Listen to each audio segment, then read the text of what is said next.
Voltando ao Brasil, olhar o Brasil agora nesse período, principalmente se concentrando na Guerra Fria, é bom antes só lembrarmos algumas questões.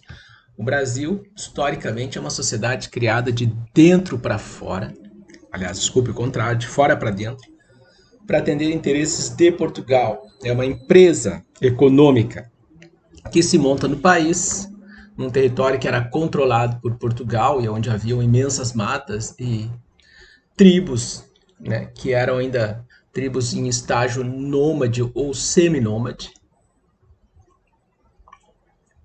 que se deslocavam pelo território, um imenso vazio demográfico. Lembrando que os espanhóis, quando chegaram na América, encontraram o Império Azteca e o Império Inca e por isto vão usar essas populações como mão de obra escravizada na extração de prata, muita prata, e de ouro, imensos reservatórios de ouro no México e prata no Peru. E enquanto que o Brasil, por conta desse deserto populacional que era, vai acabar sendo transformado em zona de trabalho escravo africano. Essa zona aqui toda, né, sul dos Estados Unidos, Brasil, Caribe, é fundada no trabalho escravo, na violência.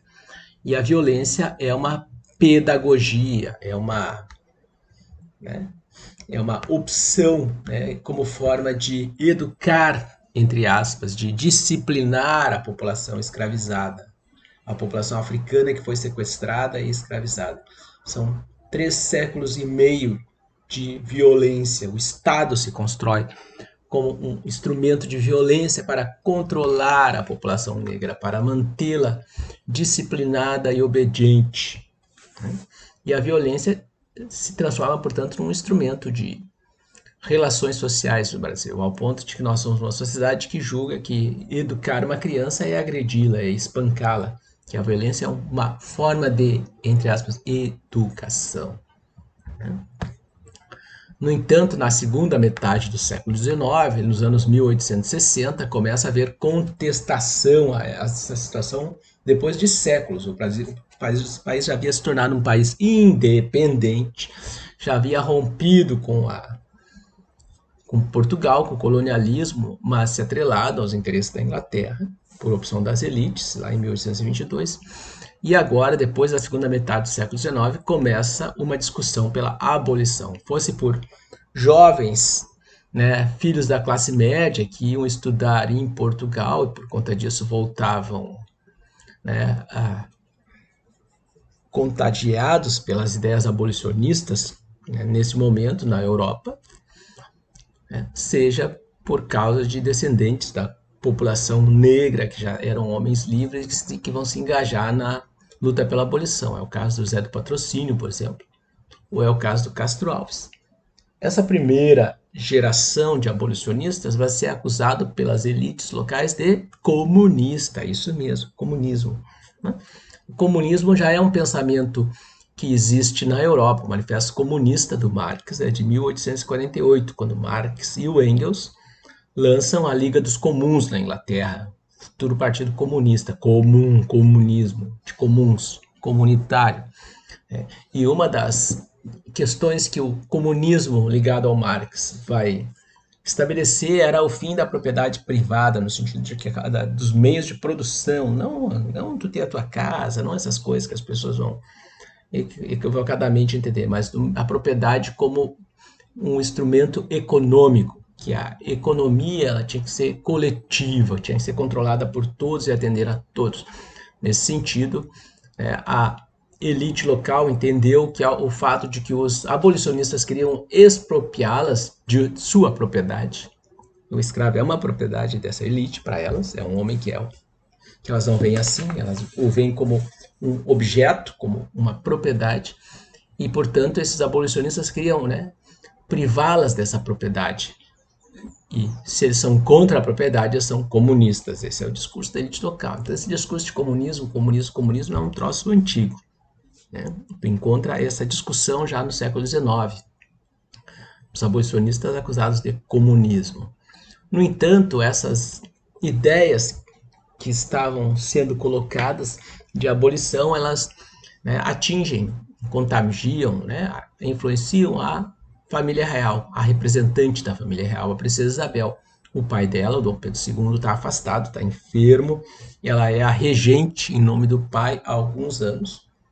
O país é governado por um parlamento, com o Senado e Câmara dos Deputados, e o governo apresenta a esse parlamento os projetos. Quem aprova é o parlamento. Então, essa discussão também equivocada de que o Brasil tinha uma monarquia absolutista não é verdade, né? O Brasil tinha uma monarquia parlamentar, na qual a elite era representada por dois grandes partidos políticos, os liberais e os conservadores. E os liberais são os que mais resistem à abolição, porque era uma intervenção indevida do Estado na economia, né? E a princesa Isabel, ela já havia se aproximado das ideias abolicionistas, já havia tentado outros projetos. E aí, no final da década de 1880, século XIX, ela começa a tensionar pela abolição. Ela queria mais do que isso, ela queria uma abolição e queria terras para distribuição entre essa população liberta, para que eles não ficassem simplesmente abandonados, ignorados. Queria uma reforma agrária muito modesta, muito singela. Os Estados Unidos já tinham feito a reforma agrária, a Inglaterra já tinha feito a reforma agrária, a França já tinha feito a reforma agrária.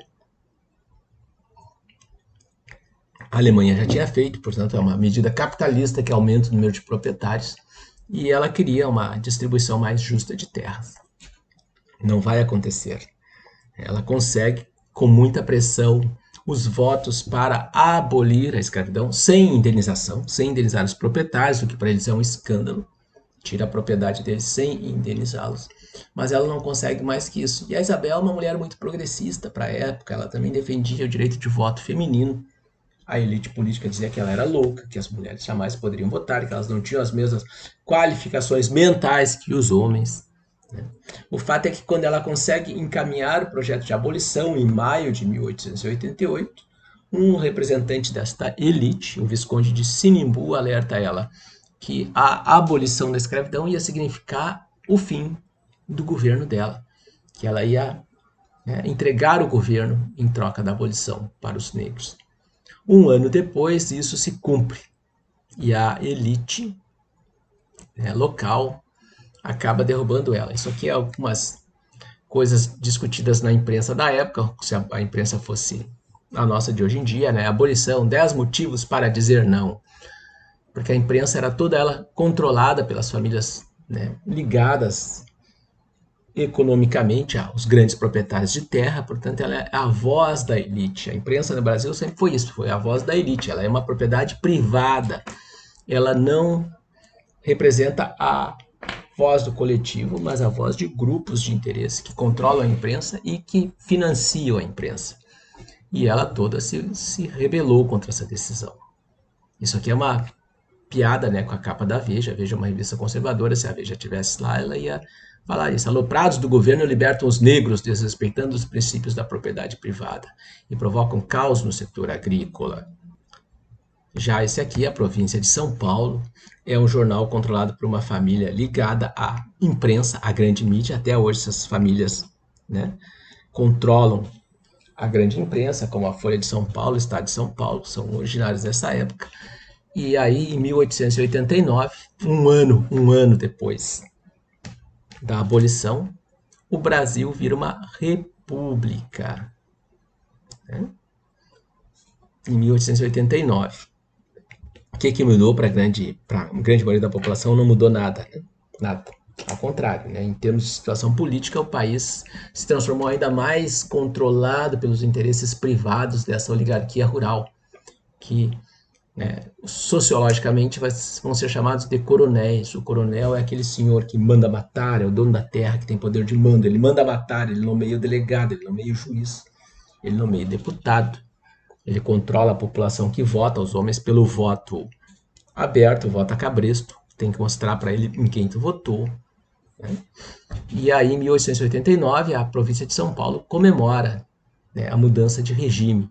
No meio da madrugada de 14 para 15 de novembro de 89, tropas invadem o Palácio Real, prendem a família real, ordenam que eles façam uma muda de roupa em mala, junte uma mala de roupas, e os despacham no meio da madrugada num navio para a Europa.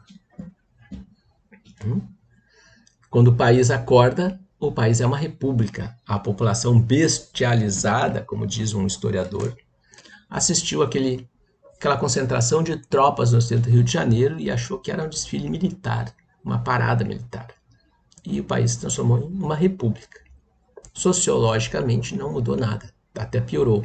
Os negros são abandonados à própria sorte, há uma política de branqueamento do país, que já vinha em curso em São Paulo, principalmente desde os anos 1870, quando começa a atrair imigrantes italianos em peso como forma de purificar a raça, aquele discurso racial é muito forte, então de branquear a raça para que o Brasil não se degenere pela influência do sangue negro, como era dito por essas elites racistas, que eram e são, né? E a população negra é jogada na periferia, expulsa dos centros urbanos, jogados nas periferias. O samba é proibido, a capoeira é proibida, entre essas, vadiagem é proibida. Então, há uma série de situações que vão manter a repressão e o controle sobre essas classes perigosas, como eram tratados os negros depois da abolição, depois da libertação. Né? Como ainda é hoje, né? Com um Estado violento, praticando, né, ações inaceitáveis em qualquer país do mundo civilizado contra a população que está cerceada na periferia, vítima da violência, refém da inexistência de políticas sociais. Politicamente, as nações mais poderosas, onde estão os coronéis mais poderosos, se apropriam do Estado. E aí é um acordo político entre as grandes oligarquias, Minas Gerais e São Paulo, e num ano, agora tu tem um presidente que é eleito, e num ano é um governo que faz o presidente, no outro é o governo do outro que faz o presidente. Então há um equilíbrio, né, que vai durar até a crise de 29, quando São Paulo vai romper esse equilíbrio. São Paulo é de longe a mais poderosa economia do país, concentrada na produção de café. O país é uma zona de produção de monocultura, saiu do açúcar e entrou no café, e o café é o grande produto de exportação do Brasil. A economia depende do café. A população não, porque ela não é atendida, mas os interesses econômicos do país passam pelo café. Uma crise no mercado internacional seria uma crise na economia do país, como vai ser em 29. O coronel, esse sistema oligárquico, esse sistema rural, oligarquia quer dizer um sistema dominado por uma elite rural. Essa oligarquia, os ruralistas, o Brasil tem até hoje uma bancada ruralista gigante dentro do Congresso, que não representa o nosso país urbano, que nós somos. O coronel controla o eleitor através do voto a cabresto. Então o coronel estabelece em quem o eleitor tem que votar. Numa determinada zona, acontece a eleição, e o coronel naquela zona, ele controla a mesa, os homens dele estão na mesa, os fiscais estão na mesa, os jagunços dele, que é a força bruta dele, está na mesa, a polícia está na mesa, que ele controla, e o eleitor tem que ir lá e votar abertamente, mostrar para a mesa em quem ele está votando. É um voto aberto, é uma maneira de obrigar a população a votar no candidato coronel. Então o coronel sempre ganha a eleição, o coronel local, e o país é uma grande aliança entre coronéis, que volta e meia alguns grupos desses entram em atrito entre eles, mas, né, fundamentalmente eles mantêm um modelo social num país baseado, né, num sistema rural, sem direitos sociais nenhum, como era a Inglaterra, por exemplo, durante a Revolução Industrial. Nas cidades as pessoas não tinham direitos sociais, trabalhavam 10, 15 horas sem parar, de domingo a domingo, até morrerem, não tinham férias, não tinham aposentadoria, não tinham assistência social, não tinham saúde pública, nada disso.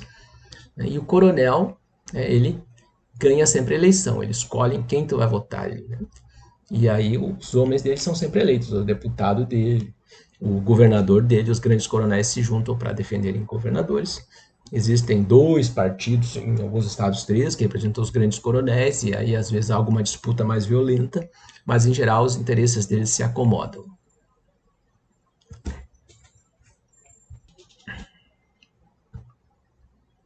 O coronel controla a polícia, como eu disse, o coronel controla o juiz, o delegado, ele controla a força. Algumas grandes cidades, pouco mais de 10 grandes cidades, escapam a essa lógica. Nas cidades há uma vida urbana. há algo mais do que esse país rural, atrasado, dominado por esse poder, né, ligado aos coronéis e baseado naquela dobradinha São Paulo, Minas Gerais. Na década de 20, a elite cultural do país faz um grande movimento, a Semana da Arte Moderna, para tentar dizer que o Brasil é mais do que isso, que o Brasil tem uma nacionalidade que escapa a esses ruralistas, né? O quadro da Tarsila do Amaral aqui, o Abapuru, é um exemplo disso, né? Dessa semana. Na década de 20, o país está ensaiando algum projeto de modernização.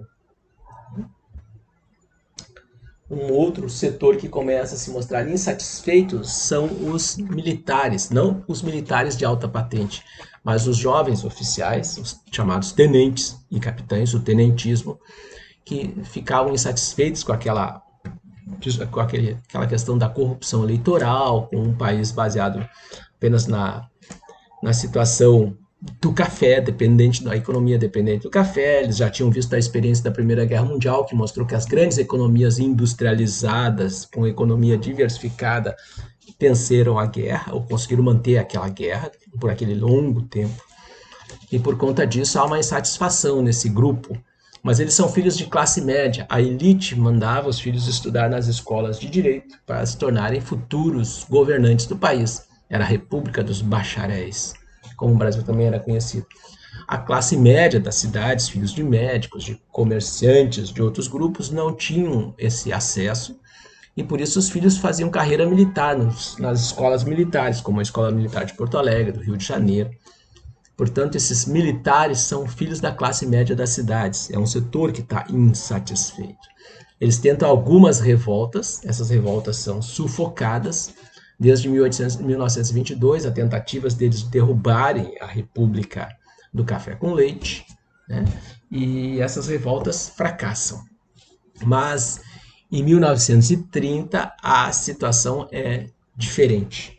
Em 1930, o mundo mergulhou na crise brutal provocada pela devastação do sistema econômico dos Estados Unidos, e o mercado do café ele simplesmente desapareceu. Tu não tinha para onde vender o café, os preços começaram a desabar, a elite começa a queimar café na tentativa de segurar os preços, diminuir a oferta para ver se os preços se mantêm. É o capitalismo destruindo riqueza, né, durante a crise. E aí abre-se uma oportunidade para uma mudança, né?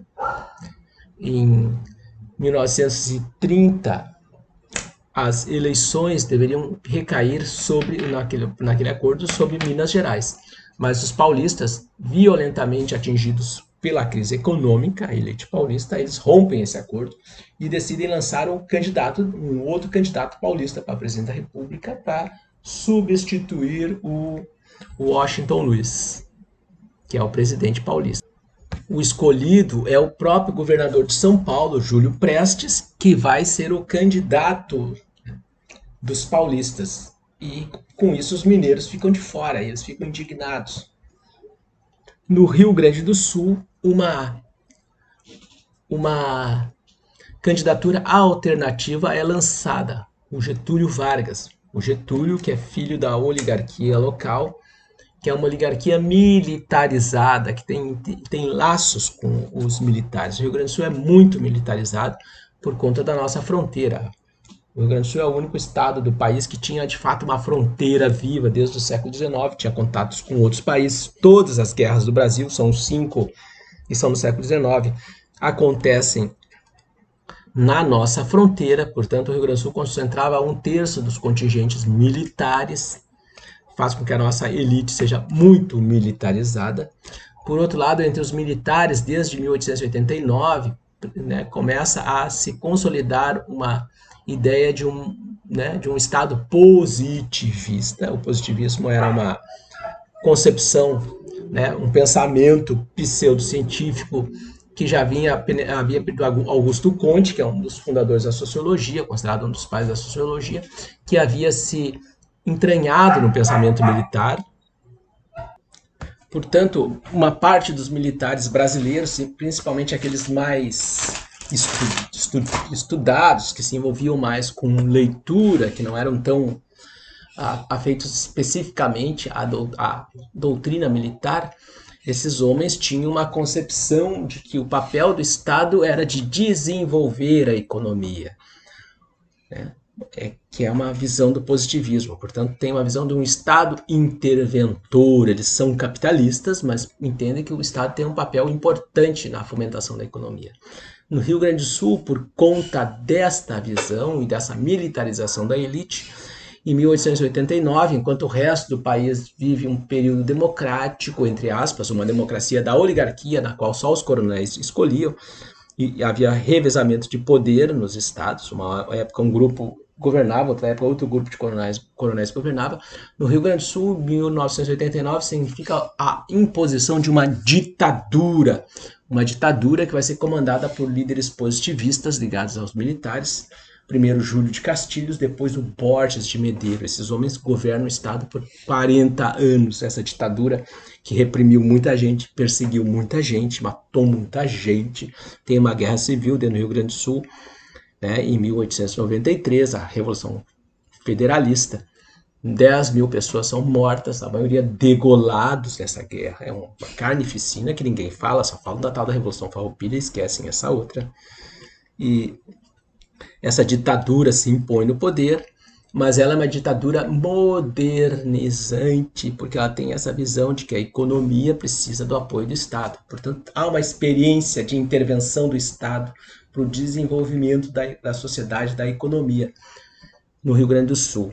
E o Rio Grande do Sul tem bastante sucesso, ele é uma região bastante desenvolvida perto de outras regiões do país, né? Inclusive por conta desta modernização promovida pela ditadura do Castilhos e do Borges. O Getúlio é um filho dessa visão. O Getúlio Vargas, que em 1930 concorre com o apoio de militares pelo Rio Grande do Sul contra os paulistas, contra o Júlio Prestes, os gaúchos têm os rio-grandenses têm essa visão, os políticos rio-grandenses da época. E por isso o Getúlio tem uma visão intervencionista da economia, de que a economia tem que fomentar, né? Que o Estado tem que fomentar a economia, tem que investir, né, para que a economia se desenvolva. Em 1930, né, a elite está rompida no centro do país. E aí os rio-grandenses lançam o Getúlio como uma espécie de aposta contra a predominância de São Paulo. E os gaúchos vão disputar essa eleição com o apoio dos mineiros, que se sentiram traídos pelos paulistas e com isso vão apostar. É a luta de uma região contra a máquina dos coronéis. O Getúlio ganha as eleições em 1930 no Rio Grande do Sul, em Minas Gerais e na Paraíba, da onde era o seu vice, o João Pessoa. Em todos os demais estados do país, a máquina ganha. Portanto, os paulistas ganham a eleição. E no meio desse processo, mas já depois da eleição consumada, o João Pessoa acaba sendo assassinado por disputas locais, não tem nada a ver com a eleição. Na Paraíba, ele é assassinado, o candidato a vice pelo chapa do Getúlio, mas os grupos insatisfeitos e apoiados pelos militares vão colocar a culpa disso nos paulistas. Vão dizer que eles assassinaram o vice do Getúlio, começa uma revolução apoiada pelo exército e em 1930 os militares tomam o poder e depois entregam o poder para o Getúlio, que vai de trem para São Paulo para tomar o poder. De 30 a 34, o Getúlio governa sem eleições, governa como um governo provisório que assumiu. Em 34, ele passa a governar baseado numa constituição. Portanto, o país entra num processo democrático. Em 37, o Getúlio dá um golpe de Estado, impõe uma ditadura contra o país. É o Estado Novo. E nesse período de 37 a 45, em que ele está no poder, ele vai usar esta ditadura para modernizar a economia, para fazer o país dar um grande salto econômico, né, se colocando entre algumas das economias mais importantes do planeta nesse período. E vai impor os direitos sociais dos trabalhadores contra a elite. O Getúlio tem uma visão modernizante, que ele trazia do Rio Grande do Sul, uma visão também, uma experiência de que a ditadura é um caminho para a modernização, no caso dele, dessa experiência, e ele também está ciente de que a elite jamais ia aceitar direitos sociais para a população e que por isso ele precisa impor esses direitos, né? E para isso ele vai reprimir quem se colocasse contra o projeto dele, fosse a direita, fosse a esquerda. Em 45, quando o país volta a, entre aspas, democratização, a realidade do país mudou. Em 15 anos, que é o período chamado de a primeira era Vargas, o Getúlio muda a realidade do país. O Getúlio, claro, ele tem uma situação muito objetiva quando ele tenta tomar o poder, né? O mundo, como eu disse, estava mergulhado na crise de 29. E com isso, a situação nos Estados Unidos acabou interrompendo um período longuíssimo de intervenção dele nos países vizinhos, em que eles derrubavam governos da chamada diplomacia dos canhões, impunham os governos que lhes interessavam. 29 significa a volta dos Estados Unidos para dentro deles mesmos, eles estão absorvidos pelos efeitos da depressão econômica e com isso eles tiram o pé do pescoço dos países da América Latina por um período. Abre-se uma janela para o Getúlio se jogar na luta pelo poder, né? E aí em torno dele se forma um grupo de interesses que envolvem empresários que querem modernização, banqueiros que querem modernização, alguns grupos ruralistas insatisfeitos com o controle dos paulistas e parte dos militares, que vão acabar, né, tomando poder e entregando poder para o Getúlio. Em 32, ainda sob um governo provisório, entre aspas, Getúlio assume o poder sem ser eleito, né, e vai ficar assim até 34. O Getúlio garante o direito do voto feminista, que era uma luta que já vinha, do voto feminino, que já vinha sendo reivindicado fazia décadas, e o Getúlio assegura isso, garante o voto para as mulheres. Mais do que isso, ele também garante o voto secreto, acabando com o poder dos coronéis, grande parte dos poderes, porque agora a pessoa podia votar em quem quisesse sem ter que mostrar para o jagunço do coronel em quem votou. O voto é secreto, é depositado na urna e ninguém mais vê até a hora de ser contado. Embora ainda permaneçam muitas fraudes, o voto contado favorece fraudes.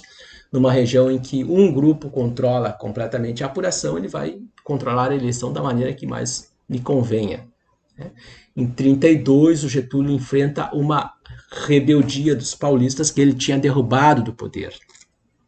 É a chamada Revolução Constitucionalista, que não tem nada de constitucionalista, era a tentativa da oligarquia dos coronéis de retomar o poder. Os Estados Unidos eles estão muito afetados nesse período pela crise, eles não têm como intervir diretamente, mas eles mandam armamento, vendem armas, entregam armas para os paulistas, ao mesmo tempo que impõem um boicote à venda de armas para o governo do Vargas. O Vargas tem dificuldades para dominar essa revolta. Durante 3 meses ele combate ela até que finalmente toma o poder. E aí derruba eles, e aí em 34 ele chama eleições para aprovar uma nova Constituição, que é a Constituição, né, e o país passa por um período democrático, no qual ele é eleito, né, e agora baseado numa Constituição, em direitos. Também desarmando, portanto, por um tempo o período, o discurso dos paulistas de que o país vivia uma ditadura. Mas em 37 Getúlio aproveita conspirações de grupos de extrema direita, os chamados integralistas, liderados pelo Plínio Salgado, e que, né, inventam uma conspiração comunista para, na verdade, eles justificarem a tomada do poder. O Getúlio usa essa situação toda, esse clima de hostilidade no país, e ele se impõe como ditador com o apoio dos militares em 37. Os militares, por outro lado, têm relações nesse período. O Brasil tinha relações com a Alemanha nazista. Os militares têm acordos militares de compra de armamento também de treinamento com o exército alemão. Os Estados Unidos se recusavam a qualquer tipo de colaboração com o Vargas, né, porque eles não querem uma América Latina autônoma, independente. Mesmo o Roosevelt, que é um democrata que está no poder tentando recuperar a economia dos Estados Unidos, a política externa não muda muito. Eles não querem saber de um Getúlio, de um país, né, com um líder nacionalista mesmo sendo de centro-direita, como era o Getúlio, né? Um país que busca a sua própria identidade, seu próprio caminho, que se desatrele do poder, do controle deles. Por isso, os militares brasileiros acabam buscando vínculos com a Alemanha, vão ter que romper depois por pressão dos Estados Unidos. De 37 a 45, o Getúlio governa sob ditadura, né? Mas é uma ditadura curiosa, como eu disse para vocês, porque é uma ditadura que garante direitos, né?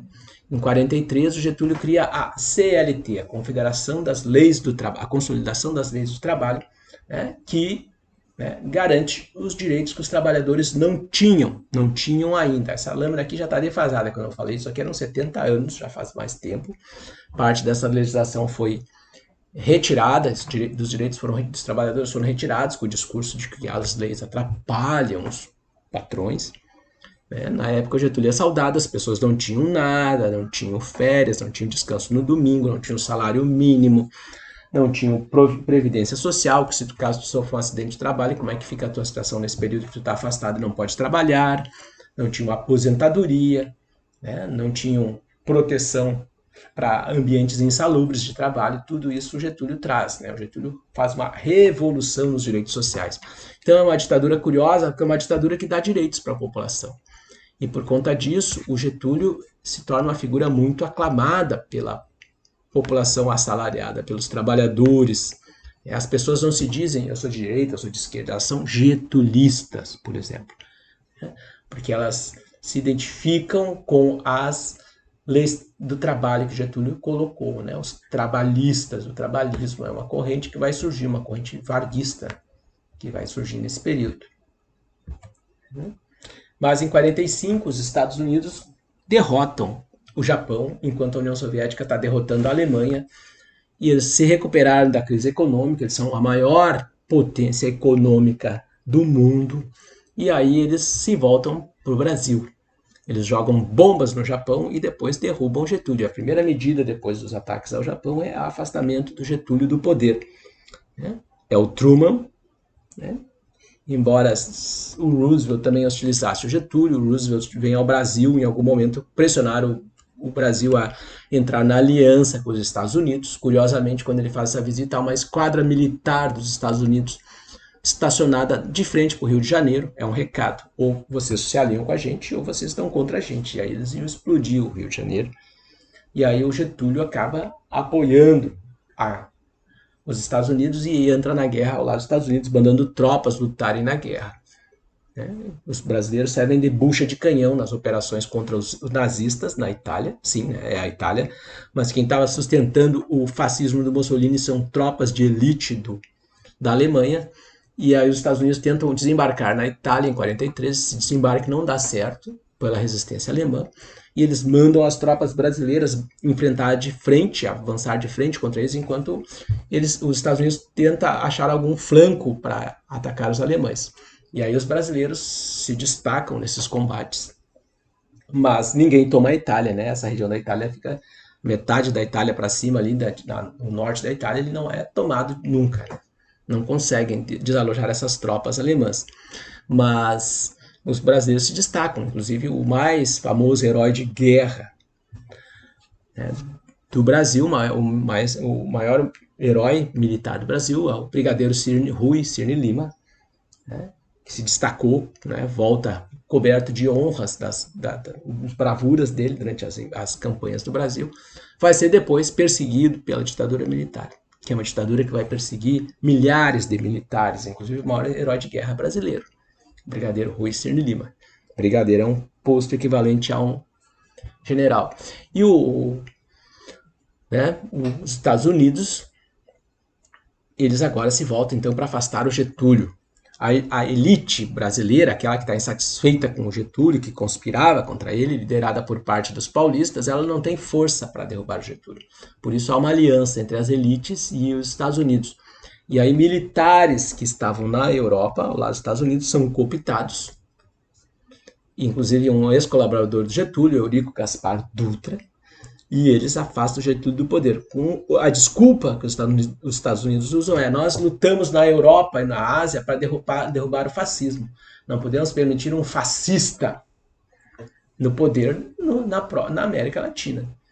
Getúlio não tem nada de fascista, ele é um nacionalista interventor de centro-direita, mas agora ele vira fascista, porque o fascismo era o inimigo a ser combatido, né? Em 54, Getúlio vai virar comunista, como agora virou fascista. Né? E aí assume o poder o Eurico Gaspar Dutra, cooptado por um coronel, o coronel Werner Walters. Esse nome vai ser muito conhecido. Ele está no Brasil em 45, quando Getúlio é derrubado. Ele está no Brasil em 54, quando o Brasil é derrubado. Ele está no Brasil em 64, quando o governo do João Goulart é derrubado e começa a ditadura de 64. Né? O Werner Walters é o cara que comanda um grupo de militares brasileiros que ele coopta e ele coordena para coordenar os golpes contra o país. E aí assume o Dutra. O Dutra era um ex-colaborador de Getúlio, vai ser um governo muito atrelado aos Estados Unidos.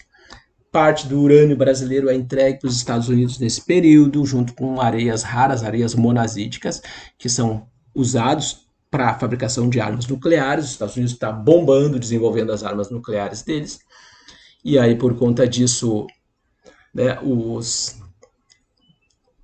Estados Unidos vão aumentar o seu arsenal nuclear. E uma outra coisa que o Dutra faz é assinar um acordo militar que compromete o Brasil a entrar em qualquer guerra ao lado dos Estados Unidos. Em 1950, quando os Estados Unidos entrarem na Guerra da Coreia, eles vão cobrar o Brasil a cumprir esse acordo. E o Brasil, então, com o Getúlio de novo no poder, vai dizer não. Por quê? Porque em 1950 tem eleições, o Getúlio foi derrubado, mas ele é muito forte, ele tem um nome muito expressivo, o voto é secreto, as mulheres votam agora, e aí surge um movimento, o queremismo, queremos Getúlio de volta. Em 1950, o Getúlio se lança candidato, né? Os paulistas e um grupo ligado à família Marinho, no Rio de Janeiro, que é a família que vai depois controlar as organizações Globo, se opõem abertamente, mas o Getúlio ganha as eleições em 1950.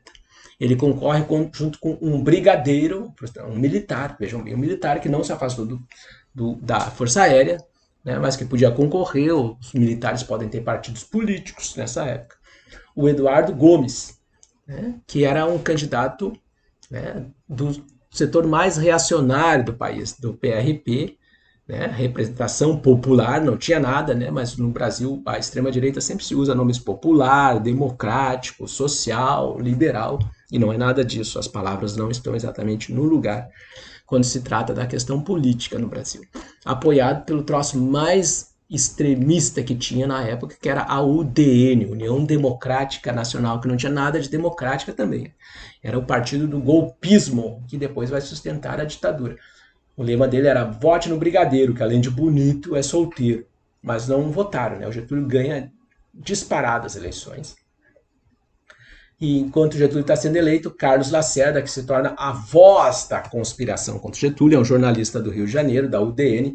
O Lacerda, ele esbravejava no rádio. Ele tinha um programa de rádio, tinha um jornal. O senhor Getúlio Vargas, senador, não deve ser candidato a presidente. Candidato não deve ser eleito. Eleito não deve tomar posse. Empossado, devemos recorrer à revolução para impedi-lo de governar. É o programa do golpe. O Getúlio ganha e ele passa a sofrer permanentemente a conspiração dos grupos de poder. Em 53, o Getúlio nacionaliza o petróleo brasileiro, que estava na mão de companhias estrangeiras. A campanha do petróleo é nosso. Né? E nacionaliza o petróleo, que estava principalmente na mão de grupos norte-americanos. Em 53, no Irã, o governo de centro-direita do Mossadegh também nacionalizou o petróleo, que estava na mão de companhias britânicas e norte-americanas.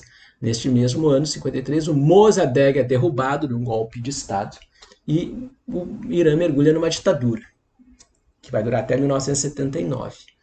No Brasil, em 53, o Getúlio faz a mesma coisa e em 54 ele é derrubado do poder, o que termina no suicídio dele. Em 54, em agosto, uma crise que vai ser interminável, começa depois que o Carlos Lacerda, aquele lá da conspiração que passava o dia atacando o Getúlio, sofre um atentado no qual o Lacerda, né, alega ter levado um tiro, ele aparece com o pé engessado, ninguém engessa ferimento à bala, mas ele aparece com o pé engessado. Nesse atentado morreu um major da Força Aérea que estava fazendo segurança dele, que não poderia estar lá, mas estava fazendo segurança dele. E a acusação é de que o Getúlio teria mandado, embora haja provas de que o Getúlio nunca mandou isso, um homem da segurança do Getúlio, um guarda da segurança do Getúlio, estava envolvido nesse atentado. E aí, por conta disso, a família Vargas é apontada como cúmplice, né, desse atentado.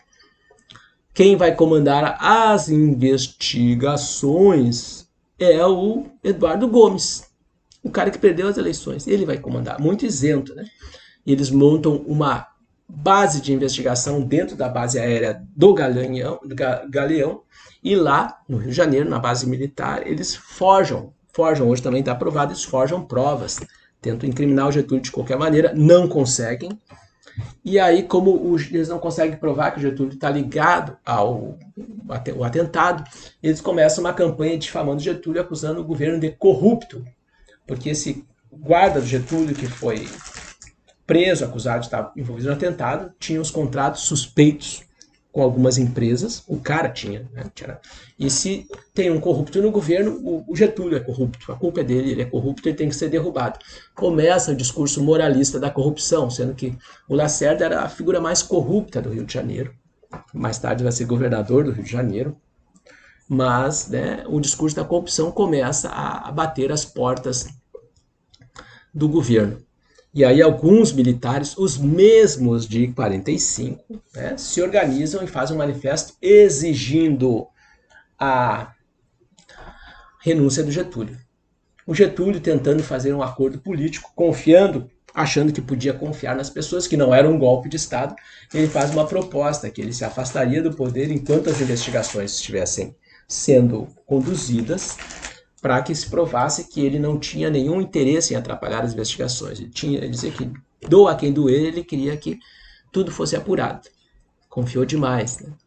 E eles se aproveitam dessa proposta de renúncia dele para votar um processo de afastamento no parlamento, no Congresso, né? Todos os golpes passam pelo Congresso, o contra a princesa Isabel passou, esse está passando também, o de 64 também vai passar. Né? E o Getúlio é afastado em agosto de 54. É um golpe, estava vindo uma ditadura. Era o que se comentava, os mesmos grupos de 45, mas agora eles não queriam simplesmente afastar o Getúlio. Eles queriam uma ditadura que circulava. Muitos militares leais ao Getúlio pedem para resistir. Queremos resistir. Inclusive os militares que realmente comandavam tropas, esses queriam resistir. E o Getúlio, né, para evitar um conflito sangrento, ele acaba, né, entendendo que o melhor que ele podia fazer era cometer suicídio como maneira, inclusive, de paralisar o golpe, de impedir a ditadura. E aí ele deixa a carta testamento, na qual ele diz: deixo a vida serenamente, dou o primeiro passo para entrar para a história, né, em que ele faz um testamento denunciando os detratores dele, a conspiração, né, a dificuldade que ele teve de sempre defender os interesses da população, e comete suicídio. 24 de agosto de 54. Ele está cercado pela família, está no quarto sozinho, e no amanhecer de 24 de agosto ele comete suicídio. A morte do Getúlio, assim que ela chega ao público, ela desperta uma onda de indignação de norte a sul. A população, enraivecida, começa a perseguir e a atacar os grupos golpistas. O Getúlio ele fez tudo planejado, ele não deu um tiro no rosto, porque ele queria que a população visse ele para despertar ainda mais a frustração. Ele dá um tiro no peito, não queria que o rosto ficasse deformado, queria que a população visse ele. E isso provoca uma revolta generalizada no país contra os golpistas. O Globo é atacado, a tribuna da imprensa, que é do Carlos Lacerda, é atacada, a Folha de São Paulo, que participou do golpe, é atacada, os militares são atacados, e isso também abre espaço para outros militares leais à democracia, como o Marechal Teixeira Lott, impedir o golpe militar que estava sendo gestado em setores do Exército e da Marinha. E com isso o golpe é impedido. 64 ia vir em 54, mas a morte do Getúlio atrasa o projeto dos golpistas, dificulta que eles possam, de fato, concretizar esse processo. Né?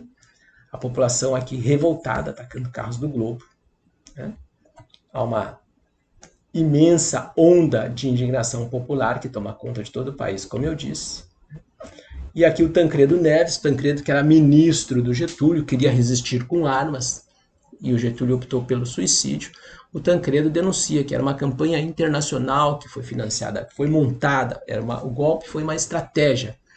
Né? E a gente vai discutir daqui a pouquinho de novo por que isso, porque havia, né, uma política, né, de, né, desestabilizar o governo. Os Estados Unidos tinham montado uma máquina de propaganda, eles chamavam de guerra psicológica, criaram um departamento de guerra psicológica nos anos 50, e começaram a financiar grupos para alimentar a opinião pública contra governos que eles não lhes interessavam.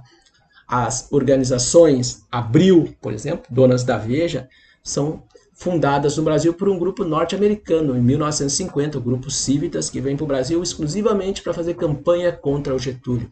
E disso nasce a revista mais conservadora da imprensa brasileira, a Veja. E o Tancredo Neves, que também é um político de centro-direita, que vai comandar a abertura democrática contra a ditadura militar, e morreu misteriosamente em abril de 85, depois de ser escolhido presidente. Ganhou, mas não assumiu. O Tancredo diz lá em 54, era uma campanha organizada, era uma campanha fortemente financiada, alguém estava pagando, não era espontâneo. Essas manifestações de rua no Brasil, elas nunca são espontâneas, alguém financia elas. Era uma campanha fortemente financiada, era uma campanha como jamais se viu no Brasil contra um homem público. Vargas resistiu o quanto pôde, sem o apoio da grande imprensa nacional, aquela mesma que era ligada aos senhores de escravos, aos coronéis, né? Tendo toda ela unanimemente contra os objetivos do seu governo, ele prosseguiu na realização de sua política de defesa intransigente dos interesses do povo e dos interesses da economia nacional, porque o Getúlio era um nacionalista de centro-direita. Né? E isso não interessava, fosse de direita, fosse de esquerda. Os Estados Unidos vão afastar governos do Brasil à esquerda e à direita. Em 54, em 45, 64, eles derrubaram governos de centro-direita. É o Tancredo falando, né? A conspiração se fazia abertamente nos quartéis, sem que pudesse ser controlada ou debelada. Era o Werner Walter recrutando gente. E no país, no meio civil, a população, através de entidades de classe, dos grandes jornais, né, através da mobilização da opinião pública pela imprensa escrita, falada e televisionada, a imprensa escrita, falada e televisionada, era uma única voz alimentando o golpe, foi se adentrando um clima de hostilidade para justificar o golpe. E o suicídio do Getúlio interrompeu esse golpe, atrasou por 10 anos. Em 64, ele é retomado, esse projeto é retomado, com os mesmos homens. No próximo encontro, nós vamos falar justamente desse período pós-Vargas, que